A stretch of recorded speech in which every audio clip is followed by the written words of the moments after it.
अस्सलाम वालेकुम। आजकल पाकिस्तानी सियासत में सबसे बड़ा इशू ये है कि सुप्रीम कोर्ट क्या फ़ैसला करेगी। कोई भी मामला आ जाए, कोई बड़ा सियासी मामला आ जाए, तो बजाय ये कि वहाँ तस्फिया हो जाए और मामला संभाले जाएँ, कोई आग के ऊपर पानी डाले और मामला बेहतरी की तरफ पाकिस्तान के चले जाएँ, सुप्रीम कोर्ट उसमें एक फ़रीक के तौर पर, ना जाने क्यों ख़ास तौर पर PDM को ये ज़रूर नज़र आती है कि ये एक फ़रीक बन चुकी है। 63A का फैसला हो तो उसमें बहुत ज़्यादा तनाज़ा सामने आया और एक जज साहब ने तो ये कह दिया कि it amounts to rewriting of the constitution. बाकी इलेक्शन का मामला आया तो इलेक्शन ने तो आज रिव्यू भी दाखिल कर दिया, जिसमें उन्होंने कहा कि इलेक्शन का शेड्यूल एटलीस्ट देना आपकी जिम्मेदारी में शामिल नहीं था। ये इलेक्शन कमीशन ऑफ पाकिस्तान का काम है और कुछ ऐसे ही लहजा PDM के अंदर मौजूद लोगों का भी था। लेकिन PDM की जमातों ने जो पार्लियामेंट के अंदर इस वक्त पोजीशन इख्तियार की है वो बहुत एग्रेसिव है। वो चैलेंज कर रहे हैं सुप्रीम कोर्ट को। वो कहते हैं कि 4-3 का फैसला तो हम मानेंगे, 3-2 का फैसला हम नहीं मानते। नया जो कानून बनाया गया उसको पार्लियामेंट को इन्फोर्स होने से पहले, उसके ऊपर अमल दरामद होने से पहले ही सुप्रीम कोर्ट ने उसको रोक दिया एंटीसिपेटरी एक्शन के नतीजे में। तो पार्लियामेंट को लगता है कि ये सुप्रीम कोर्ट ने अपने दायरा कार से तजावुज़ किया। पार्लियामेंट की प्रोसीडिंग मांगी तो उसके ऊपर भी सुप्रीम कोर्ट ने जो हुक्म जारी किया, पार्लियामेंट से उसके ऊपर रिएक्शन आया। ख्वाजा आसिफ ने धुआंधार तकरीरें की हैं। तो क्या आइंदा आने वाले दिन इसी तनाव के साथ हम आगे बढ़ेंगे या वो जो एक डायलॉग का सियासी मामला शुरू हुआ है उससे कोई हल निकलेगा? आज के प्रोग्राम में इन तमाम सवालों का जवाब देने के लिए हमारे साथ मेहमान शख्सियत है राना सनाउल्लाह खान, वफाकी वज़ीर दाखिला। राना साहब, बहुत शुक्रिया आप हमारे साथ शामिल हो रहे हैं। जो पिछले 2-3 रोज़ से पार्लियामेंट के अंदर से तकरीरें सामने आ रही हैं, लबो लहजा जाहिर करता है कि आप अग्रेसिव मोड में, क्यों?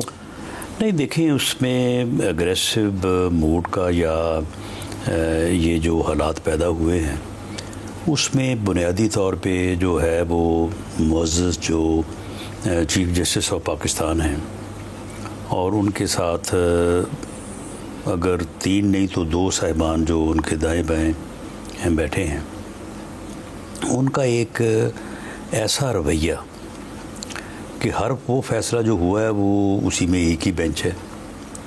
फिर दूसरा ये है कि 9 मेंबर बेंच से शुरू हुआ, कम होते होते जो है वो फिर 3-2 पे आ गया।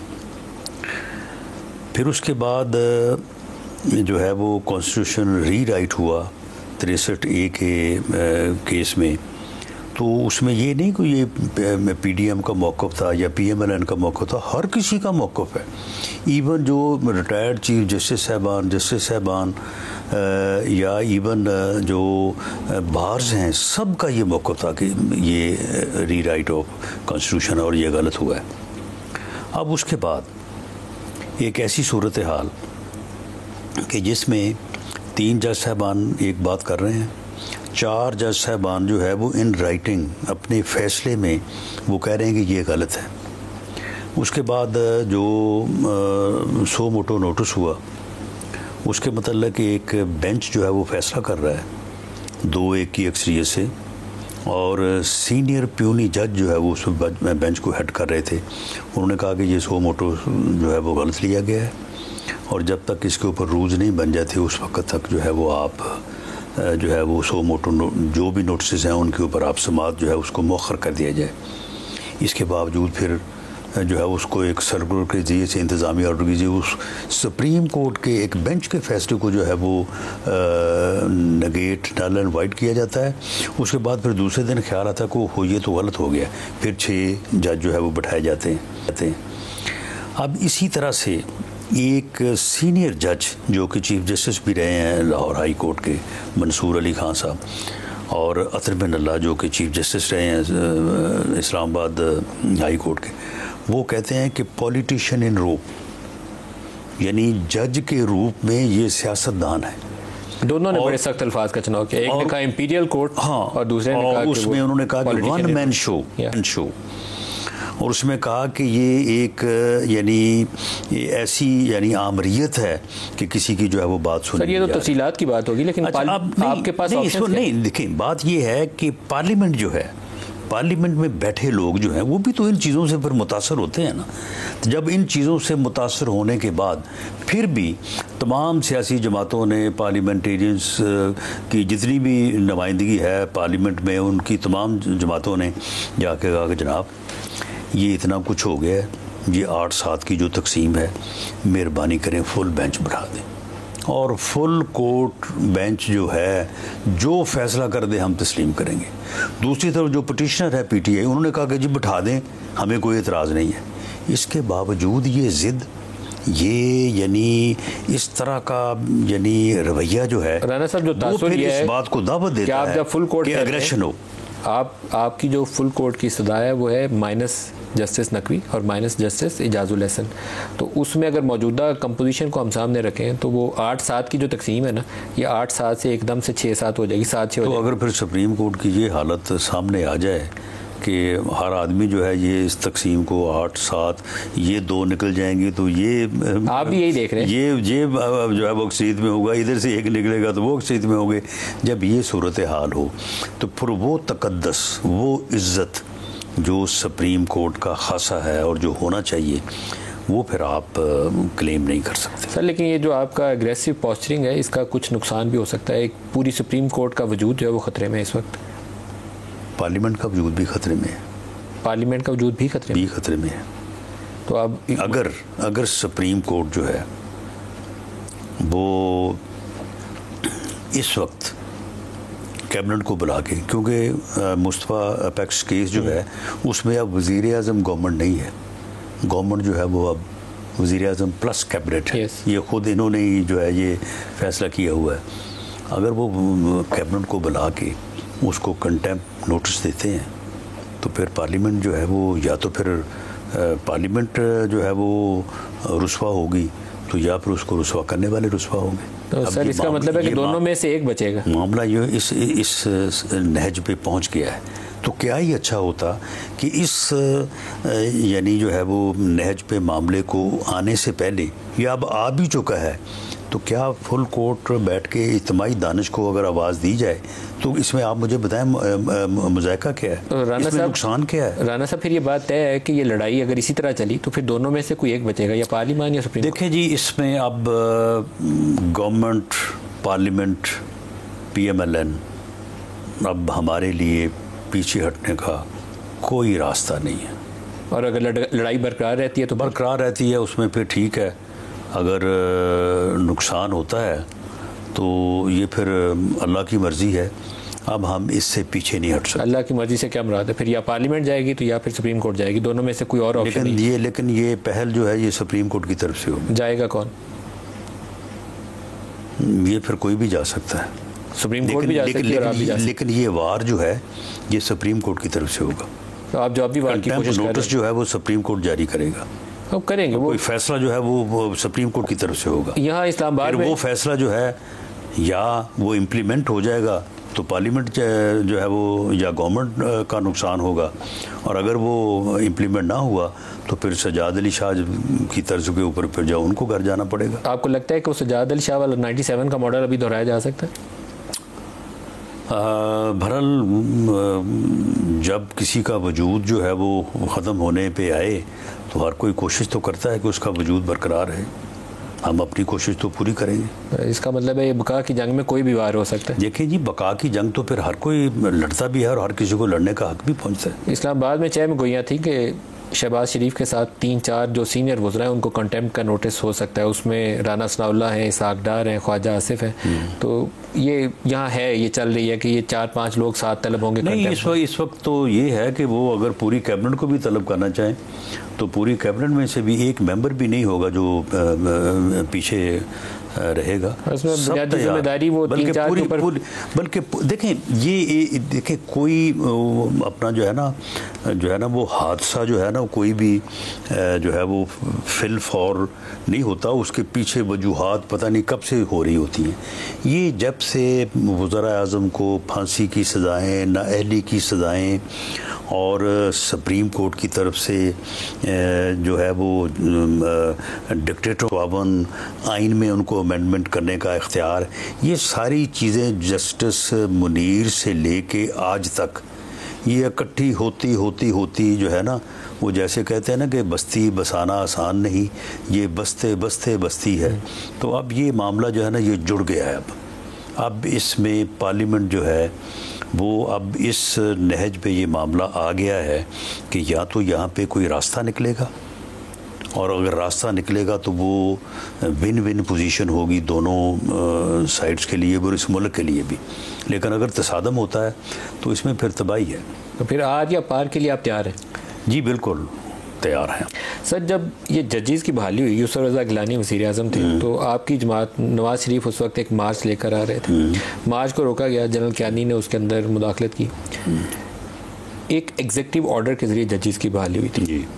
Justice Umar Ata Bandial, chief justice of Pakistan की जो है वो बहाली जो है वो एक एग्जीक्यूटिव ऑर्डर के जरिए हुई थी। एग्जीक्यूटिव ऑर्डर के जरिए हुई थी। इफ्तिखार चौधरी साहब की भी, और जो मौजूदा चीफ जस्टिस उमर अता बंदियाल, ये उस वक्त लाहौर हाई कोर्ट के जज थे जी। तो इनकी बहाली कैसे हुई थी? Through executive order. अगर आप वो एग्जीक्यूटिव ऑर्डर विड्रॉ करें, फिर वो एग्जीक्यूटिव ऑर्डर अगर विड्रॉ करें तो फिर उसके कंसिक्वेंसेस जो हैं वो फिर इसमें कोई रॉकेट साइंस तो नहीं है, ये तो कोई बात बताने वाली नहीं है। Is it doable option right now? देखें, इसके ऊपर कैबिनेट में या पार्लियामेंट में तो कभी इसके ऊपर डिस्कशन नहीं हुई, लेकिन एक कानून के तालिब इल्म होने के नाते मैं समझता हूँ कि अगर एग्जीक्यूटिव ऑर्डर से चीफ जस्टिस की बहाली हो सकती है तो वो रुखसत भी हो सकते हैं। वो रुखसत भी हो सकती हैं। यहाँ पर एक बहुत ज़्यादा इस्लामाबाद में आजकल जो चीज़ें गर्दिश करती हैं, जिस तरीके से ये गर्दिश करती है कि वज़ीर आज़म और 3-4 वज़रा को कंटेम्प्ट लग सकती है, वहाँ पर ये चीज़ भी है कि अगर वो स्टेज आई आर या पार वाली तो फिर एग्जीक्यूटिव ऑर्डर भी विड्रॉ हो सकता है। ये बड़े सीनियर लेवल के ऊपर देखें, वो यानी मैंने जैसे बात की है कि वो बका की जंग जो है ना, वो तो फिर हर कोई लड़ता है और आखिरी हद तक लड़ता है। तो अगर ऐसा कोई मौका आया जो कि मेरी दुआ भी है, मेरी ख्वाहिश भी है कि ना आए, लेकिन अगर आया तो फिर तो जो भी हथियार उस वक्त अवेलेबल होगा हमें भी और दूसरी तरफ भी, वो तो फिर वो उसको इस्तेमाल किया जाएगा। लेकिन ये इस सूरत हाल को यहाँ तक पहुँचाने में, और अगर अब इससे आगे जाती है तो इसमें मैं ये कहूँगा कि हुकूमत का और पार्लियामेंट का कोई अमल दखल नहीं है, ये सारा कुछ हो दूसरी तरफ से रहा है। पार्लियामेंट से दो चीज़ें सामने आई हैं, एक जैसे साकिब निसार के साहबजादे की ऑडियो की तहकीकात के लिए कमेटी का क्या, और दूसरा नूर आलम ने जो कहा कि हम रजिस्ट्रार को पब्लिक अकाउंट्स कमेटी में तलब करेंगे। रजिस्ट्रार को तलब करना काफ़ी इश्ताल अंगेज़ किस्म का स्टेप है, क्योंकि माजी में इश्ताल अंगेज़ किस तरह से है? क्योंकि माजी में आप लोगों ने खुद उनको बहुत ज़्यादा इंडिपेंडेंस दी और अपनी अथॉरिटी जो पब्लिक अकाउंट कमेटी उसके ऊपर असर्ट कर सकती थी, आपने नहीं की। नहीं तो लेकिन कॉन्स्टिट्यूशनली तो अभी भी पब्लिक अकाउंट्स कमेटी को ये इख्तियार हासिल है। अगर वो रिफ्यूज़ करते हैं तो फिर उन्हें रिफ्यूज़ नहीं करना चाहिए। अगर करते हैं फिर अगर के बाद तो फिर झगड़ा ही है ना, फिर लड़ाई है। और क्या लड़ाई तो ऑलरेडी है, आप लोगों ने उनकी ट्रांसफर की थी। रजिस्ट्रार साहब भले आदमी है, लेकिन सुप्रीम कोर्ट ने उनको रिलीव नहीं किया, तो नहीं किया तो अब आप बुलाएं तो वो नहीं आएंगे तो नहीं आएंगे, ये तो उनके ऑप्शन है ना। स्टैंडिंग कमेटी के रूल्स क्या कहते हैं? तो अगर आपकी इस जवाब में मैं कहूँ कि कल को वो बुलाएंगे तो हम नहीं जाएंगे, फिर ये तो फिर वही कैफियत है कि सुप्रीम कोर्ट टूट जाएगी। ये तो मैं कह रहा हूँ कि ये पाकिस्तान के लिए अच्छा नहीं है। तो फिर सुप्रीम कोर्ट को क्या पार्लियामेंट को तोड़ना चाहिए? नहीं तोड़ना चाहिए। अगर नहीं आते रजिस्ट्रार तो स्टैंडिंग कमेटी के रूल्स क्या कहते हैं? अगर आप किसी को तलब करें वो नहीं आए, फिर क्या ताकत क्या है आपके पास? फिर अगर स्टैंडिंग कमेटी जो है वो इंटीरियर को तलब करके कोई हुक्म जारी करती है, गिरफ्तारी का हुक्म दे, तो फिर हम उसको इम्प्लीमेंट करने की कोशिश करेंगे। गिरफ्तार करके पेश करने का हुक्म। ये रूल्स अगर एज इंटीरियर मिनिस्टर अगर एक पार्लियामेंट जो है वो मुझे कोई हुक्म देती है तो मैं उसको इम्प्लीमेंट करने का पाबंद हूँ। साकिब निसार को तलब करेंगे उस कमेटी के अंदर? देखिए, ये तो अब कमेटी का इख्तियार जो है वो मैं पहले से प्रिज्यूम नहीं कर सकता, लेकिन मैं ये ज़रूर कहूँगा कि पार्लियामेंट या पार्लियामेंट की कमेटी जो कि पार्लियामेंट का ही इख्तियार रखती है, अगर वो कोई हुक्म करती है तो उसको इम्प्लीमेंट करना मेरी जिम्मेदारी है। ऑडियो लीक्स की तहकीकात होंगी तो उसमें FIA का रोल आएगा, आपकी फॉरेंसिक का रोल आएगा, ऑडियो की उसकी वजाहत वगैरह के लिए? नहीं, उसमें FIA जो है उसको वो कमेटी तलब कर सकती है, तलब करके उसके ऊपर इंक्वायरी का जो भी FIA क्या साकिब निसार साहब को तलब कर सकती है? जी, कर सकती है। उन्होंने खुद कहा कि I am a private person. Nawaz Sharif ने मुतालबा किया कि साकिब निसार के खिलाफ कार्रवाई होनी चाहिए। बिल्कुल होनी चाहिए। अगर उसका बेटा जो है वो किसी को कह रहा है कि मेरे बाबा ने बड़ी मेहनत की और मेहनत करके तुम्हें टिकट दिलाई है, और अगर तुम 1 करोड़ 20 लाख से कम लाए तो मैं तुम्हारी टांगें तोड़ दूंगा, आप मुझे बताएं कि ये लोग स्पेयर होने चाहिए? इन लोगों को तलब भी किया जाना चाहिए। और अगर ये बात हकीकत हो, ये आपने फॉरेंसिक करवाई उस ऑडियो की? बहरहाल हमने अपने तौर पे उसको देखा है, वो दुरुस्त है। बाकी अगर इनकी आवाज़ें साथ आएंगी, फ्रंट होके जो है वो फोरेंसिक ऑडिट भी हो जाएगा, वेरिफिकेशन भी हो जाएगी, लेकिन वो तो मानते हैं कि हमारी आवाज़ है। अब इसमें और बताएं, इसमें और हमने क्या तहकीकात? हमने 1-2 रोज़ पहले जस्टिस शौकत अजीज़ सिद्दीकी का इंटरव्यू किया था, और नवाज शरीफ ने कल अपने जो उन्होंने मीडिया से बात किया उसके अंदर उन्होंने जस्टिस शौकत अजीज़ सिद्दीकी के उस इंटरव्यू का हवाला देते हुए कहा कि वो जस्टिस शौकत अजीज़ सिद्दीकी ने जो कुछ कहा उसको भी सुने। तो क्या उसके ऊपर भी तहकीकात करेंगे? जो जस्टिस सिद्दीकी जो कुछ कह रहे हैं कि मेरे घर आके कहा गया था कि 2 साल की मेहनत ज़ाया हो जाएगी अगर आपने इसको छोड़ दिया तो। देखिए, ये सारी वो चीज़ें हैं कि जिनके ऊपर तहकीकात होनी चाहिए। क्या पार्लिमानी कमेटी इसको देखेगी? और पार्लियामेंट की कमेटी ही इसके ऊपर तहकीकात कर सकती है। पार्लियामेंट की कमेटी ही जो है वही एक सही फोरम है कि, और पूरी दुनिया में हुआ है, जस्टिस शौकत पूरी दुनिया में जी जस्टिस शौकत अजीज़ सिद्दीकी का मामला पार्लियामेंट्री कमेटी देखेगी। देखें, जिन फैसलों की वजह से जिस जानब जस्टिस शौकत सिद्दीकी इशारा कर रहे हैं, या जिस जानब जो है ये साकिब निसार और उसके बेटे का करैक्टर जो शो हो रहा है कि ये किस किस्म के लोग हैं, आज ये कुछ कर रहे हैं, तो जब ये अपना इतनी पावर में बैठे तो उस वक्त उन्होंने क्या कुछ किया होगा, इससे ये पूरा मुल्क मुतासर हुआ है, लोगों की जिंदगियां तबाह हो गई, जैसे शौकत का जो इल्जाम है वो आपको वहां तक जाते हुए आपके वो तो नाम लेके कहते हैं कि उस वक्त के डीजीसी जनरल फैज ने मुझे आकर कहा कि अगर आपने इसको छोड़ दिया नवाज शरीफ को तो 2 साल की हमारी मेहनत ज़ाया हो जाएगी। उन्होंने कहा 2 दफ़ा मीटिंग हुई, 19 जून और 24 जून परहैप्स 2017 में या 18 में, तो वो तो सीधा एक चार्जशीट है, वो आप रिकॉर्ड कर लेंगे फिर पार्लियामेंट के अंदर। नहीं तो क्यों नहीं होना चाहिए? जनरल फैज के खिलाफ तहकीकात कर लेंगे। नहीं तो मामला ये है कि जनरल फैज के खिलाफ क्यों नहीं हो सकती तहकीकात? जनरल जजेस के खिलाफ भी तो हुई थी ना। ये आपकी हिम्मत के ऊपर है, आप कर सकते हैं तो कर लें, पार्लियामेंट को करने की अगर हिम्मत है तो करें। जिन्हें हिम्मत की आप बात इस तरह से कर रहे हैं कि अदारा जो है वो बैक पे होगा, मैं समझता हूँ कि अदारे को ऐसे लोगों की बैक पे नहीं होना चाहिए। आपके ख्याल में नहीं होगा? नहीं होना चाहिए, और मैं समझता हूँ कि इस बात के इम्कानात हैं कि ऐसे लोगों जिस तरह से साकिब निसार साहब की पर्सनैलिटी सामने आई है और फैज़ हमीद साहब की सामने आई है, उसके ऊपर उन अदारों को बैक पे नहीं खड़े होना चाहिए। क्या नोटिस करेंगे फिर आप जनरल फैज़ को? देखिए, ये तो इस्तेहकाक या इख्तियार तो पार्लिमानी कमेटी का है। पार्लिमानी कमेटी जो है वो बन चुकी है, वो अपने दायरे को इस ऑडियो तक महदूद रखती है या इसको आगे लेके चलती है। ये मामला जो है ये तो कमेटी के अराकीन है, मैं उसको प्रीएम्प्ट तो नहीं करना चाहूँगा, ना मैं डिबेट करना चाहूँगा, लेकिन बहरहाल मैं एक सियासी कारकुन के नाते पे मैं समझता हूँ कि ये होना चाहिए। सर, जब ये जोड़ तोड़ का मामला आता है हुकूमतें बनाने और गिराने के लिए, तो आप लोग सियासतदानों के हाथ कभी साफ नज़र नहीं आते। PMLN आम तौर पर हम ट्रेडिशनली देखते थे कि माजी के अंदर 80 की दहाई के अंदर आप लोगों का एक 90 में भी बनते भी रहे, आपके दोस्तियाँ बनती भी नहीं भाई लोगों से और टूटती भी नहीं।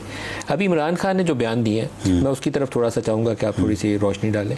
उन्होंने कहा 2 मुलाकातें प्रेसिडेंसी में हुई मेरी जनरल बाजवा के साथ, और उनके कहने के ऊपर मैंने समझियाँ तोड़ दी, क्योंकि उन्होंने कहा था कि समझियाँ तोड़ दो तो मैं इंतखाबात करवा दूँ। फिर हमें पता चला, ये मैं बड़ी ज़िम्मेदारी के साथ आपको ये खबर कन्वे करने लगा हूँ, ये ब्रेकिंग न्यूज़ के तौर पर आप इसको समझिएगा कि अगस्त और सितंबर में जनरल बाजवा से मुलाकातें होती हैं प्रेसिडेंसी में।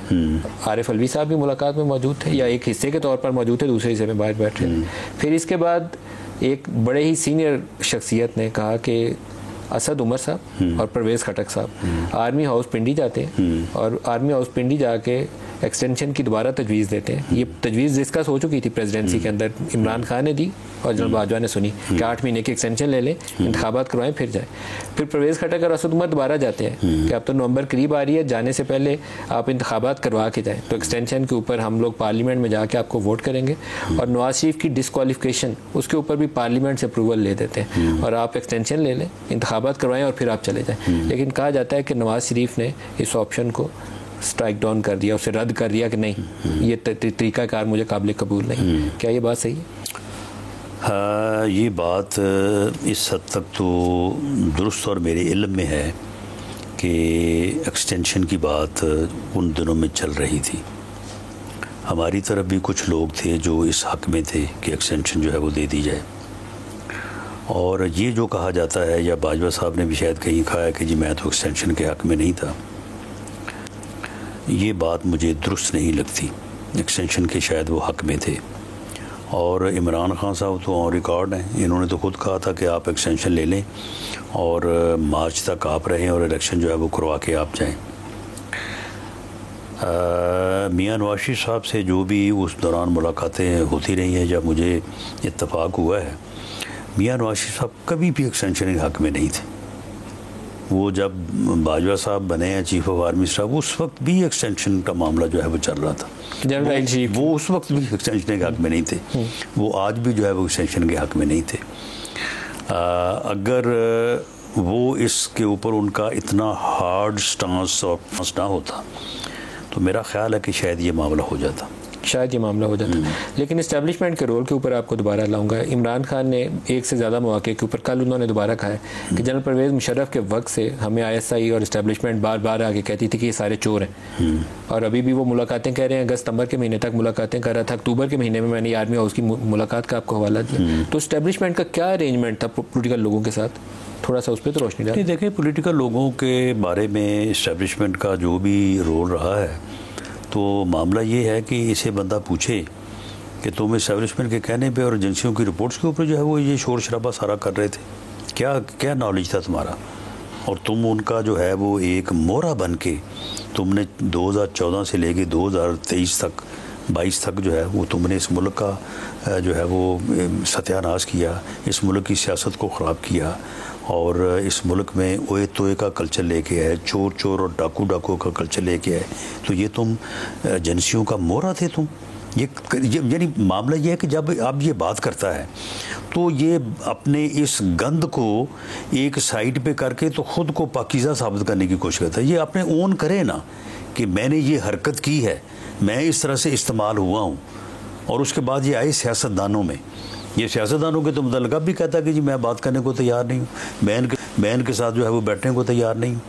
लेकिन सर इस अरसे में मुशर्रफ के जाने के बाद पीपल्स पार्टी की एक पूरी हुकूमत है, फिर नून लीग की एक पूरी हुकूमत है। क्या ISI के चीफ जो थे इस तमाम अरसे में जो आपके मुखालिफ सियासतदान थे या PTI थी, उसको जाके ब्रीफ करते थे कि आप लोग बहुत करप्ट हैं, मुल्क के लिए नुकसानदेह हैं, चोरी में मुलव्वस हैं, आप सारे चोर हैं, ये चीज़ें बताते थे ISI के चीफ? देखिए, ये जो सियासतदानों को ब्लेम करने का और सियासतदानों को जो है वो उनके चेहरे पे कालक मलने का धंधा जो है, ये तो इस्टेब्लिशमेंट और फ़ौजी हुकूमतें जो हैं वो अपने मकासद के लिए जो है वो बड़ी देर से करती आ रही हैं।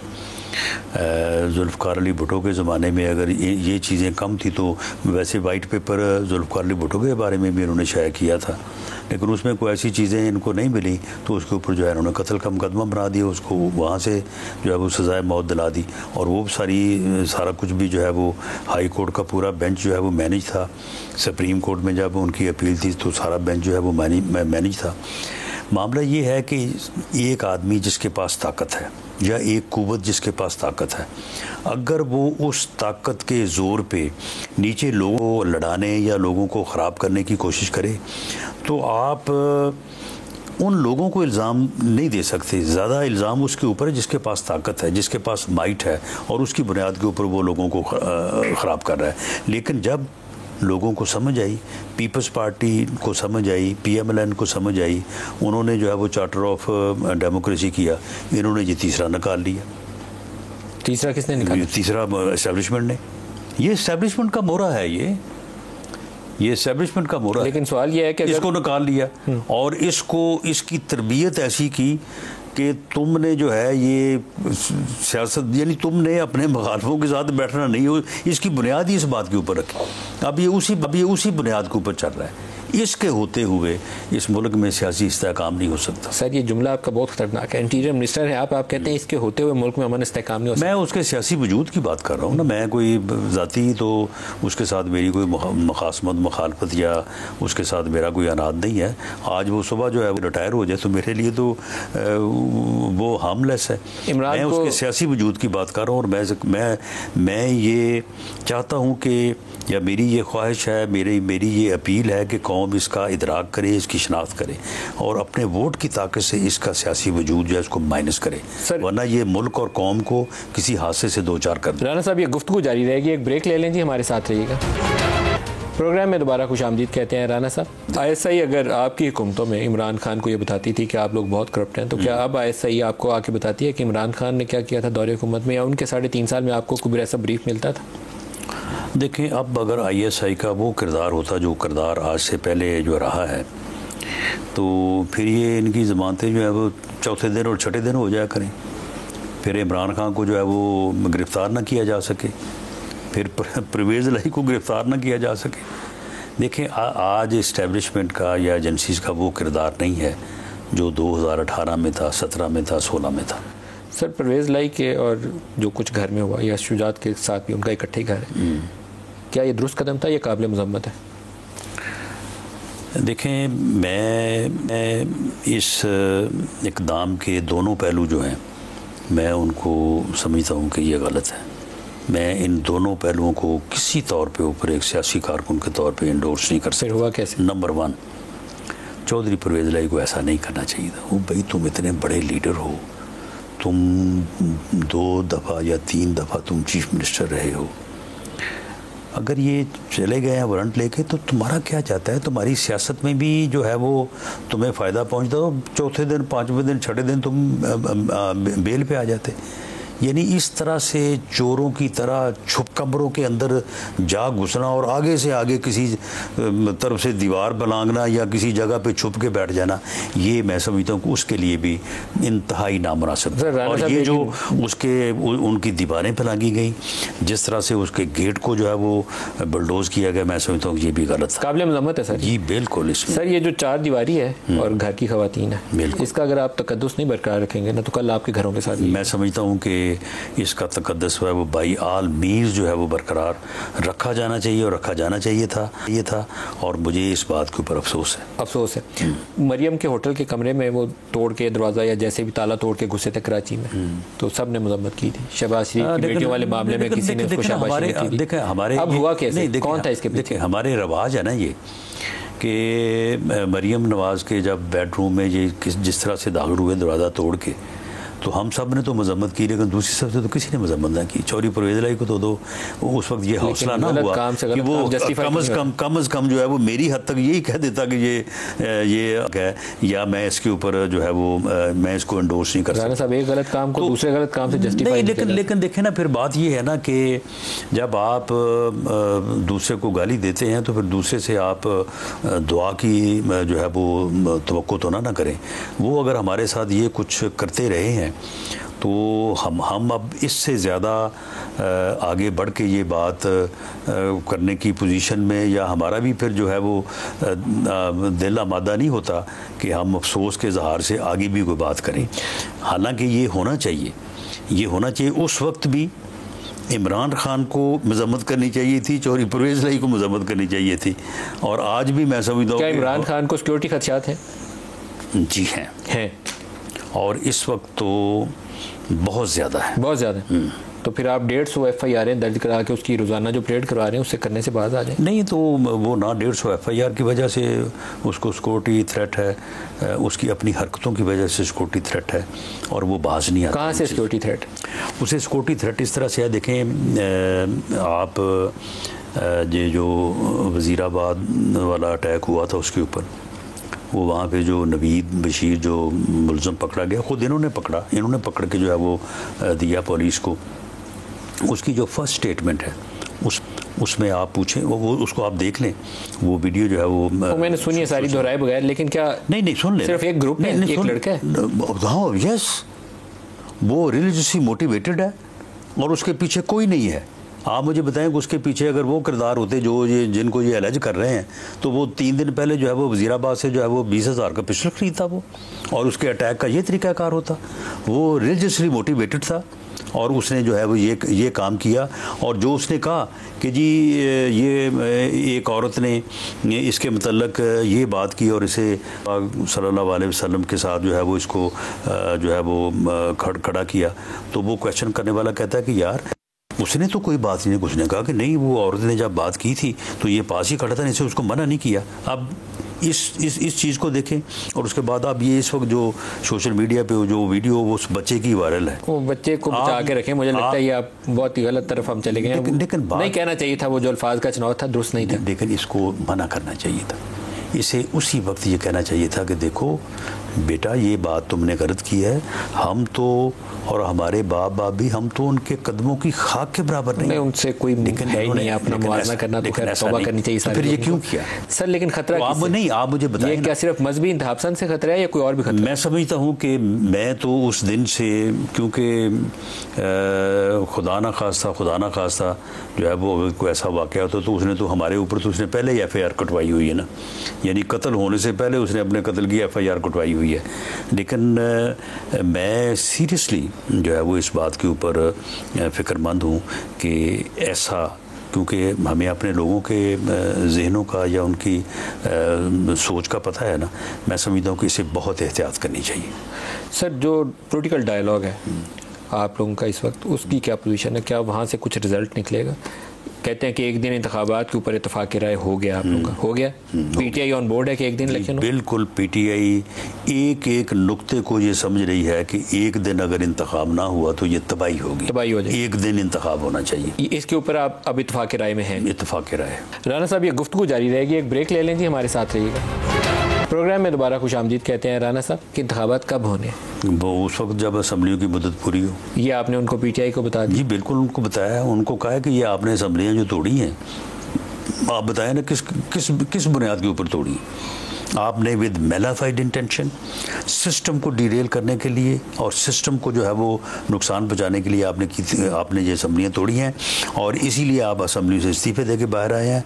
आप अपनी इस गलती को तस्लीम करें और आपको हम असम्बलियों में भी वापस लाते हैं और इलेक्शन जो है वो इकट्ठे करवाते हैं। आप असम्बली में वापस आने को तैयार है, वो कहते हैं हमें ले आए, लेकिन इस बात के ऊपर अड़े हुए हैं कि जी वो पंजाब असम्बली का इलेक्शन पहले करवा। कौमी असम्बली में वापस लाने के ऊपर PMLN तैयार है, PDM तैयार है, लेकिन वो इस बात को तस्लीम करें कि असम्बली अपनी मुद्दत पूरी करेगी। असम्बली अपनी मुद्दत पूरी करेगी, इस शर्त के ऊपर आप उनको वापस कौमी असम्बली में आने देंगे? ये हो सकता है, ये हो सकता है, ये हो सकता है। और फिर इंतखाबी इस्लाहात करके और इंतखाबात की एक तारीख का अब देखें ना, अब ये ज़्यादा से ज़्यादा 1 महीने या 1.5 महीने का फ़र्क पड़ रहा है ना इसमें।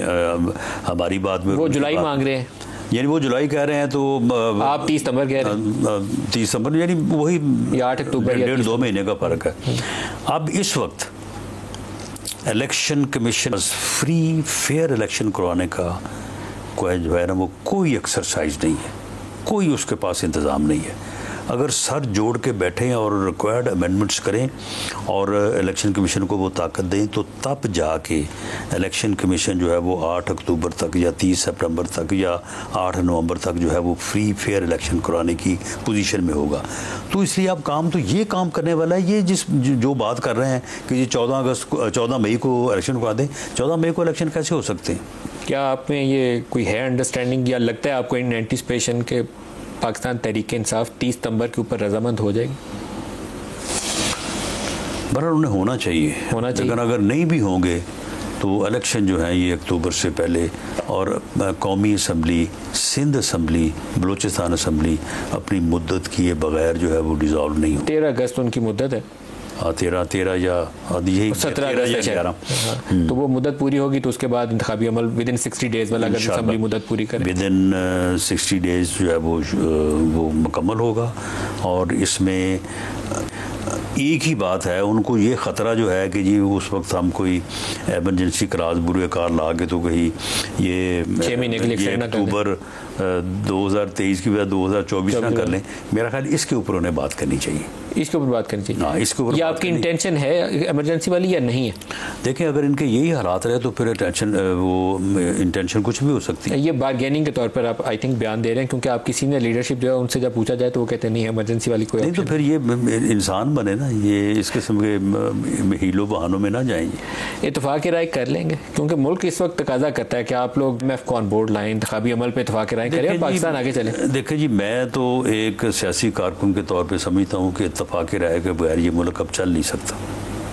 जब तक तमाम लोग सर जोड़ के ना बैठे, अभी बैठ जाएं, और चार्टर ऑफ इकॉनमी जो मियाँ शहबाज शरीफ ने आज से 5 साल पहले असम्बली में on the floor of the house अपनी पार्लिमानी पार्टी की विशेष के ख़िलाफ़, जो उसके करीब 3 लोग हम जैसे उनके साथी हैं, उनके गिले को लेके उन्होंने उठ के कह दिया कि इमरान खान साहब आएँ, बैठें, हम चार्टर ऑफ इकॉनमी करें। सब ने बाद में उनको कहा आपने ये बात क्यों की है, क्योंकि उन्होंने ये बात की, उसने उठकर गालियाँ देनी शुरू कर। उन्होंने कहा तुम तो चोर हो, तुम तो डाकू हो, मैं तो तुम्हें छोड़ूंगा नहीं।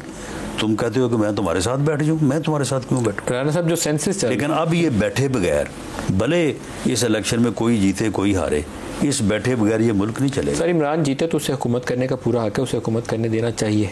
आप जीते तो आपको हक है, अगर वो जीते तो उसको रास्ता नहीं रोकना चाहिए। लेकिन कोई भी नहीं कर सकेगा अगर सारे सर जोड़ के नहीं बैठेंगे। अगर चार्ट ऑफ इकॉनमी नहीं होगा कोई भी नहीं कर सकेगा। सर जो सेंसस चल रहा है उसके कुछ इंडिकेशन जो सामने आ रही हैं बड़ी इंटरेस्टिंग है। वो ये है कि पंजाब से कौमी की 8 सीटें कम होती हैं, क्योंकि परसेंटेज ऑफ पॉपुलेशन जो है वो 50% के ऊपर अभी शो की जा रही है। जो प्रोविजनल रिजल्ट्स मैंने देखे, बलूचिस्तान में 8 सीटें बढ़ा दी हैं आपने। तो ये कोई पोलिटिकल मैनेजमेंट तो नहीं हो रही कि 8 सीटें से डबल पॉपुलेशन कर दिया आपने बलूचिस्तान? अगर आइन में अमेंडमेंट हो तो पंजाब की भी पूरी रह सकती है और बलूचिस्तान को 8 सीटें और मिल सकती हैं। लेकिन सर ये जो पोलिटिकल मैनेजमेंट की एक स्कीम लगती है मुझे, तो 8 कौमी की सीटें आप इधर से काट रहे हैं, बलूचिस्तान में डाल रहे हैं। बलूचिस्तान में कैसे 112 से 2 क्रॉस कैसे पॉपुलेशन कर सकती है? नहीं, लेकिन देखें बात ये है कि अगर डिजिटल जो हुई है अपना मरदमशुमारी, अगर उसमें कहीं नक्स है तो उसको दूर किया जाए। लेकिन ये भी तो है ना, इट मे पॉसिबल कि बलूचिस्तान को पहले प्रॉपर्ली गिना नहीं जाता। सर नहीं, अर्बन सिंध में रूरल सिंध का भी जो परसेंटेज है उसके ऊपर सवालिया निशान है। आई थिंक कि ये आप लोगों की जो ग्रैंड एक पोलिटिकल मैनेजमेंट की अप्रोच है वो कहीं ना कहीं इसके अंदर अमल दखल है उसका। नहीं, लेकिन अगर ये कोई साजिश हुई, अगर ये कोई मैनेजमेंट हुई तो ये छुपी नहीं रहेगी, ये सामने आ जाएगी। होनी नहीं चाहिए, जहाँ जिसका जो शेयर है उसके मुताबिक बिल्कुल होनी जो है वो बिल्कुल नहीं चाहिए। लेकिन मामला ये है कि अगर बलूचिस्तान की आबादी में इजाफा हुआ है और इससे पहले जो है उसको नहीं गिना गया, तो अब अगर गिना गया तो ये कहना कि जी उसकी सीटें बढ़ रही हैं तो इसलिए जो है वो ना गिना जाए, ये तो मुनासिब नहीं है। राना सनाउल्लाह साहब बहुत शुक्रिया, आज के प्रोग्राम में आप हमारे साथ हैं। आज के प्रोग्राम से इतना ही, इजाज़त दीजिए, अल्लाह हाफिज़।